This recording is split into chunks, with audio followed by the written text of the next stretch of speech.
China को चारों तरफ से घेरने का काम शुरू हो चुका है। पहले तो क्वाड ग्रुप और फिर नए नए एग्रीमेंट जो कुछ महीने पहले ऑस्ट्रेलिया के साथ हुई और अभी कुछ दिन पहले जापान के साथ। यह एग्रीमेंट अलाउ करता है दोनों कंट्रीज को एक दूसरे के मिलिट्री बेस यूज करने का। वीडियो में आगे इस एग्रीमेंट के बारे में और जानेंगे, तो चलिए फिर आज का वीडियो हम शुरू करते हैं। सो हे गाइस, कैसे हैं आप सब? Welcome to my channel. मेरा नाम है आनंद और आप देख रहे थे क्यूरियस ह्यूमन। ऐसे ही और भी इंटरेस्टिंग, इन्फॉर्मेटिव और फैक्टफुल वीडियोस देखते रहने के लिए मेरे चैनल को सब्सक्राइब कर ले और साथ में बेल आइकन दबा दे ताकि आप लोग अपडेटेड रहें। तो चलिए बढ़ते हैं अपने वीडियो की तरफ। तो चाइना को टैकल करने के लिए एंड इंडो पैसिफिक रीजन में पीस बनाए रखने के लिए इंडिया एंड जापान पे बहुत बड़ी रिस्पॉन्सिबिलिटी है, क्योंकि ये इस रीजन के पावरफुल कंट्रीज में आते हैं, तो इन्हें ऐसे सिचुएशन में मिलकर सब कुछ करना चाहिए। और वैसे भी इंडिया और जापान के पॉलिटिकल रिश्ते अच्छे रहे हैं, तो ये दोनों मिलकर यहाँ पे काम कर सकते हैं। आगे बात करें एग्रीमेंट की, तो इंडिया में इसको ACSA पैक्ट बोला जा रहा है। इसका फुल फॉर्म है acquisition and cross servicing agreement.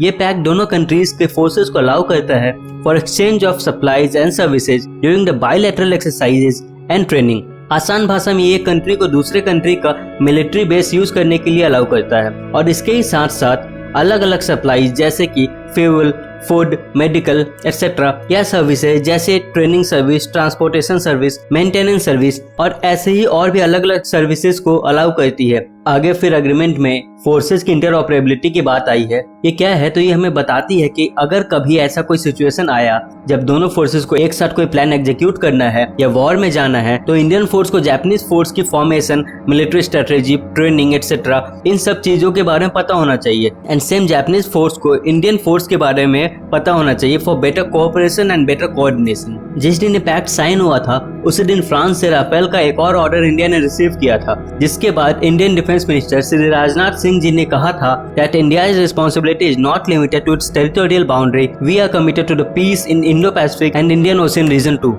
जिसका मतलब इंडिया केवल अपनी लैंड बाउंड्री तक की पीस की जिम्मेदारी नहीं लेता, बल्कि अगर कभी इंडियन ओशियन या इंडो पैसिफिक रीजन जैसे कि South China Sea, East China Sea of Japan, इन सब एरिया में भी कभी कुछ ऐसा होता है जिससे पीस और हार्मनी डिस्टर्ब होती है, तो उसके लिए भी भारत स्टैंड करेगा और वहाँ पे पीस मेंटेन करने के लिए जिम्मेदारी लेगा। वैसे अगर ये पैक्ट की बात करें तो जापान 6th कंट्री बना है जिसने ऐसा कोई पैक्ट भारत के साथ साइन किया है। भारत की तरफ से डिफेंस सेक्रेटरी अजय कुमार और जापान की तरफ से जापानीज एम्बेसडर सुजुकी सातोशी ने इस एग्रीमेंट को कंप्लीट किया। उससे पहले भारत के प्रधानमंत्री श्री नरेंद्र मोदी जी ने जापानीज PM शिंजो आबे से फोन पे बात करके एग्रीमेंट को फाइनल डिस्कशन दी और ये एग्रीमेंट को पास किया गया। ये एग्रीमेंट कोई अभी अचानक से साइन नहीं हुई, ये एग्रीमेंट को बहुत पहले से नेगोशिएट किया जा रहा था, लेकिन अभी चाइना के बढ़ते मूवमेंट्स के कारण अभी साइन कर दिया गया।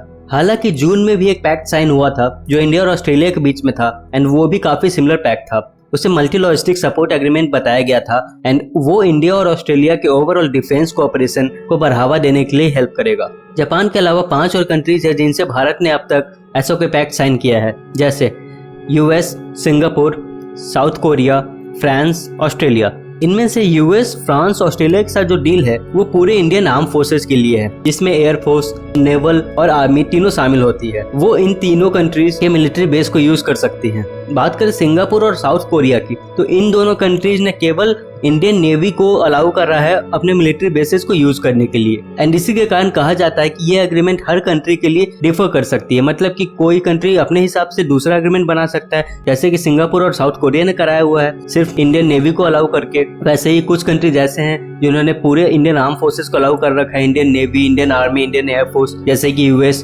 फ्रांस और ऑस्ट्रेलिया ने। तो ऐसे ही डिफर करते रहता है एग्रीमेंट। एक एग्जांपल लेते हैं इंडिया और US की, तो इन दोनों कंट्री को एक दूसरे के मिलिट्री बेसिस के एक्सेस है।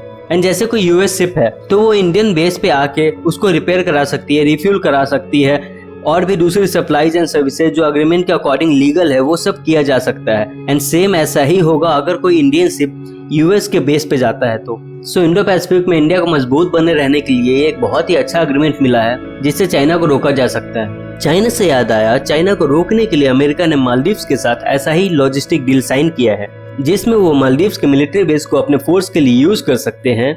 इवन दो मालदीव्स एक बहुत ही छोटा सा आइलैंड कंट्री है, बट वो स्ट्रेटेजिकली लोकेटेड आइलैंड है जिससे कि इंडियन ओशियन के रीजन पे नजर रखा जा सकता है। एंड ये एक बहुत ही बड़ा बेनिफिट है बिकॉज अमेरिका इंडिया के साथ है, तो अगर वो कुछ ऐसा हैपनिंग देखेगा तो वो जरूर इंडिया की हेल्प करेगा। इंडिया जापान टॉपिक पे आते हैं और ब्रॉडली बात करें कि इंडिया और जापान ने एक दूसरे को किस किस चीज के सप्लाई और सर्विस के लिए अलाउ किया है, तो उनमें से कुछ है food services, water, billeting, transportation services, petroleum, oil, lubricants, clothing, communication services, medical services, base operation support, use of facilities, storage services, training services, repair and maintenance, etc। लेकिन हाँ, इस पैक्ट में एम्यूनेशन के लिए कोई सपोर्ट नहीं है। तो अगर कभी कोई वॉर चल रहा हो या फिर कोई ऐसा सिचुएशन हो जहाँ पे जापान या फिर इंडिया एक दूसरे का मिलिट्री बेस यूज कर रहे हो, तो उसके लिए जिस कंट्री का वो मिलिट्री बेस यूज कर रहे हैं उस कंट्री से कोई उन्हें एम्यूनेशन का सपोर्ट नहीं मिलेगा। तो दोस्तों, ये थी इंडिया और जापान के एग्रीमेंट से रिलेटेड कुछ बातें।